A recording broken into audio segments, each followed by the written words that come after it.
Congress created a group to help ex-slaves survive the wide gap between slavery and emancipation. Freedmen Bureau agents introduced a free labor system, education, medical help for the sick, mentally disabled, elderly, and unhealthy to cope with racial disputes and developing a justice system.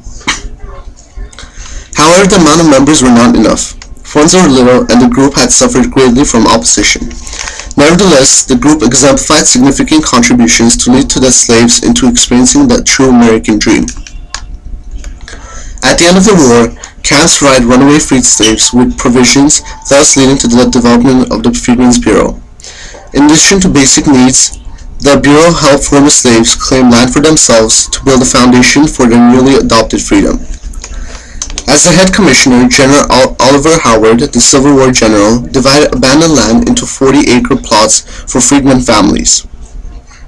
Each lease agreement lasted for a total of 3 years with a low interest rate in which they can purchase when the term is done. Eventually, General William Sherman reserved lands along the coastlines of South Carolina, Georgia, and Florida. As a result, half a year later, 40,000 freedmen settled on 400,000 acres of land. Slowly but surely, abandoned plantations became the home for black communities. There, they'll be able to prosper through hard work, making profits, and claiming ownership. Not only did it mean survival, but it meant independence and citizenship. Though the Bureau possessed 800,000 acres of land, it wasn't enough for 4 million freed slaves. Because of resentment towards the blacks, Southern whites desired to grasp the little land that the Bureau had. Opposition took a toll when President Andrew Johnson proposed the Amnesty Proclamation in 1865, which returned confiscated land to whites, non-wealthy, and some political leaders only. This did not only threaten freedmen residing on the land, but it threatened the Bureau as well, since they made profits through leased lands. Howard negotiated to return to the lands to the freedmen, but Johnson, in response, used his executive powers to return land to the original owners.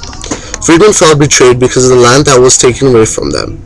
Congress took the issue in the Southern Homestead Act of 1866, set aside 3 million acres of federal land. They were allowed to have land, but they didn't and couldn't adapt to it. They lacked tools, animals, and the time to improve their new land. Black codes restricted them from selling, plus leasing the lands as well. In the end, only 4,000 families settled in southern homesteads. Even if the Bureau failed, the freedmen still stayed loyal. Education was their greatest achievement.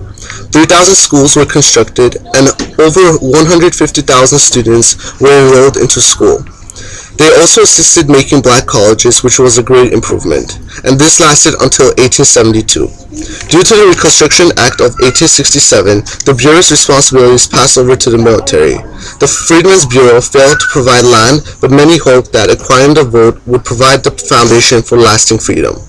Freedmen's Bureau was one of the first times federal power was used to provide for the general welfare of a segment of the population. Thank you.